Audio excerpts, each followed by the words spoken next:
আজকে মহালয়া, চারিদিকে আনন্দের ছোঁয়া। আজকে হয়তো কলকাতায় যদি থাকতাম বাড়িতে, তাহলে হয়তো এতটা বুঝতে পারতাম না। আজকে গুয়াহাটিতে আছি বলে অনেকটা ফিল করতে পারছি, মনে অনেকটা কষ্ট। তো শুক্রবার দুপুরবেলা সঙ্গীত শিল্পী জুবিন গার্গ মারা গেছে। সবাই তোমরা জানো, নিউজটা সবাই পেয়ে গেছো এতক্ষণে। তো শুক্রবার গুয়াহাটিতে সন্ধ্যের পর থেকে মেডিসিনের দোকান ছাড়া আর কোনো দোকানই খোলা হয় না, সমস্ত দোকান বন্ধ। তো কালকে শনিবার এবং আজকে রবিবার, এই দুটো দিন পুরোপুরি গুয়াহাটিতে সমস্ত দোকানপাট, গাড়ি, সমস্ত আম পাবলিকেই বন্ধ করে দিয়েছে। আর সবাই সেটাকে খুব সুন্দরভাবে পালন করছে। সরকার থেকে কোনো ছুটি ঘোষণা এখনও পর্যন্ত করেনি, কিন্তু খুলতে দিচ্ছে না। তো জুবিন যে আসামের জন্য, গুয়াহাটির জন্য কী ছিল, সেটা এখানে না থাকলে বোঝা যেত না। আমি এত মানুষকে মারা যেতে দেখেছি, অনেক মন্ত্রী, মিনিস্টার, সিঙ্গার, অনেক বড় বড় মানুষকে, কিন্তু এরকম লাখো লাখো মানুষকে আমি দেখিনি। বিশ্বাস করো, যারা এই মুহূর্তে গুয়াহাটিতে আছে একমাত্র তারাই এটা জানবে। বাইরে যারা আছো তারা কেউ বুঝতে পারবে না যে কি জনসমুদ্র রাস্তায়। শুধু লাখো লাখো মানুষের ভিড়। যখন এয়ারপোর্ট থেকে ওকে বার করা হয়, তার বাইরে লাখো লাখো মানুষ ওয়েট করছে তার জন্য। ও ছিল শুধুই গরিবদের জন্য। ওকে আসামের প্রত্যেকটা মানুষ ভালোবাসতো। এখানে আসার পর আমি বুঝতে পেরেছিলাম, যখন বিহুর প্রোগ্রাম হতো, জুবিন যেখানে যেখানে স্টেজ প্রোগ্রাম করতো, মানে সেখানে মানুষ ও হয়তো উঠবে স্টেজে রাত্রির 11টা 12টা, তো সিট পাবার জন্য মানুষ 5টা 6টা থেকে এসে চেয়ারগুলোকে দখল করতো। আমিও এখানে আসার পর আমি ওর প্রোগ্রাম দেখতে গেছিলাম বিহুর, তখন দেখেছিলাম যে জুবিনকে পুরো পাগলের মতন ভালোবাসে পুরো আসাম। তো আজকে সেটা সত্যি আমার গায়ে কাঁটা দিচ্ছে বা চোখে জলও আসছে বলতে পারো। মানে কি যে গুয়াহাটির পরিস্থিতি বলে বোঝাবার মতো নয়। বয়স্ক, বুড়ো, বুড়ি, ছেলে, মেয়ে নির্বিশেষে প্রত্যেকটা মানুষের চোখের জল। কারোর বাড়িতে রান্না হচ্ছে না, খাওয়া নেই। হাজার হাজার লাখ লাখ মানুষ ওর বাড়ির সামনে। ওখান থেকে এনে এখন নিয়ে যাওয়া হচ্ছে কাহিলিপাড়া, ওর বাড়ি। ওখান থেকে নিয়ে যাওয়া হবে সরুসজাই স্টেডিয়ামও।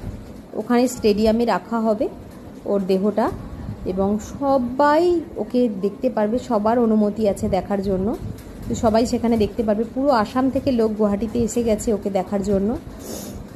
আর মানে ও এমনই একটা মানুষ ছিল, সকালবেলা বাড়ি থেকে বেরোলে দেখতে পেতে ও পাড়ার দোকানে চা খাচ্ছে, কচুরির দোকানে দাঁড়িয়ে কচুরি খাচ্ছে।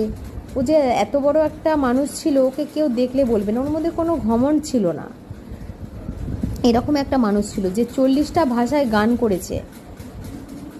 তো ওকে দেখলে ও মানুষের সাথে মিশতে খুব ভালোবাসতো, গরিবদেরকেও খুব ভালোবাসতো। প্রচুর মানুষকে হেল্প করতো। সব থেকে বড় কথা, একটা অনেক বড় রত্নকে আসাম হারালো। সত্যি বারে বারে বলছি, ওর গান আমাদের মনোমুগ্ধ করেছে। সেই সময়ে যারা আমাদের সময় 90s, তারা সবাই জানবে। বোঝে না সে বোঝে না, প্রিয়া রে, মন মানে না, প্রচুর গান গেয়েছে এক সময় ও বাংলায়। সেই সময় গানগুলো ছিল আমাদের মানে সুখের দুঃখের সাথী। আমাদের দুঃখ হলেও আমরা সেই গান চালিয়ে রাখতাম, আর আনন্দের সময়তে, ভালোবাসার সময়তেও সেই গান ওর শুনতাম। তো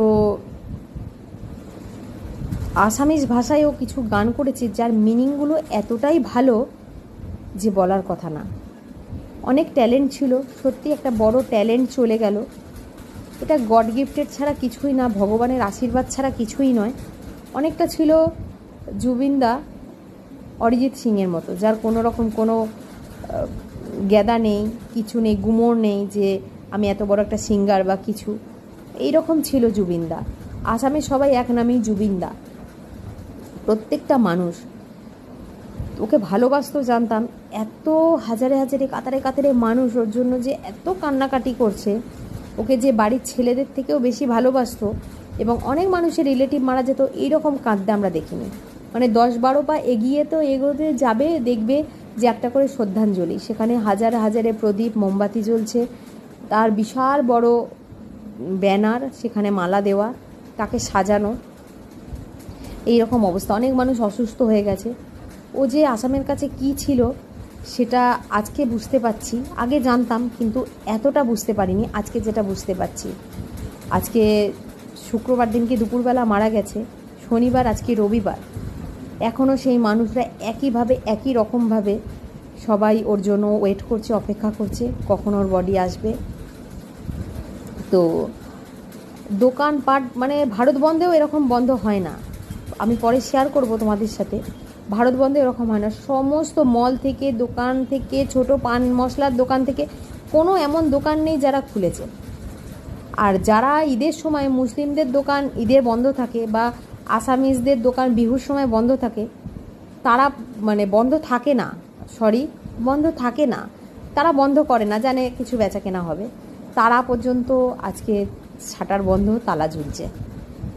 মানে এই রকম পরিস্থিতি আসামের গুয়াহাটির। খুবই মর্মান্তিক একটা ঘটনা। ওর হয়তো শরীর টরীর খারাপ হয়ে যদি মারা যেত তাতেও লোকে বুঝ দিতে পারত, কিন্তু সিঙ্গাপুরে নর্থ ইস্ট ফেস্টিভ্যালে গিয়ে এরকমভাবে যে প্রাণ হারাবে এটা মানে আসামবাসী বুঝতে পারেনি, বা হয়তো জুবিনদা নিজেও জানতো না। তো কী আর বলবো, তো দুজন কোশ্চেন করেছিল যে আসামের গুয়াহাটির কী অবস্থা, তো তার জন্য ভিডিওটা করলাম। সত্যি খুব মর্মান্তিক। যারা এই মুহূর্তে গুয়াহাটিতে আছে তারা বুঝতে পারছে যে জুবিনদা আসামের জন্য, গুয়াহাটির জন্য কি ছিল। মানে বললাম তো অনেক বড় বড় মানুষ মারা গেছে, এইরকম হয়নি, এরকম আমি দেখিনি, আমার দেখা এরকম বন্ধ, এরকম মানুষের কান্না এরকম আমি দেখিনি।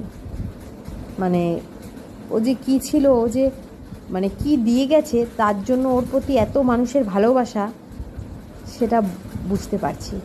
সত্যিই একটা নক্ষত্র পতন বলা যেতেই পারে।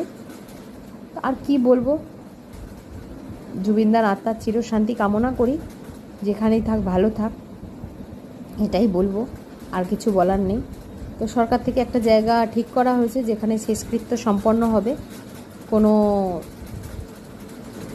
নবগৃহ শ্মশান বা অন্য কোনো শ্মশানে হবে না, সেখানে এখন খনন কার্য চলছে, ওখানেই হবে। কারণ আসামে কোনো জায়গায় ইলেকট্রিক চুল্লি নেই, এখানে সব জায়গাতে কাঠে পোড়ানো হয়। তো তার জন্য ওখানে করা হয়েছে, ওখানেই জুবিনদার শেষকৃত্য হবে। সেটা হয়তো কালকে বা মঙ্গলবার, এখনও ডিক্লেয়ার করা হয়নি কতক্ষণ রাখা হবে, কীরকম মেডিসিন দিয়ে আনা হয়েছে না হয়েছে, কতক্ষণ রাখা যেতে পারে তার উপর ডিপেন্ড করছে। তো চলো, যতটা জানতে পারলাম তোমাদেরকে জানালাম। তো ভিডিওটা এখানেই শেষ করলাম, কিছু বলার নেই, খুব খারাপ লাগছে।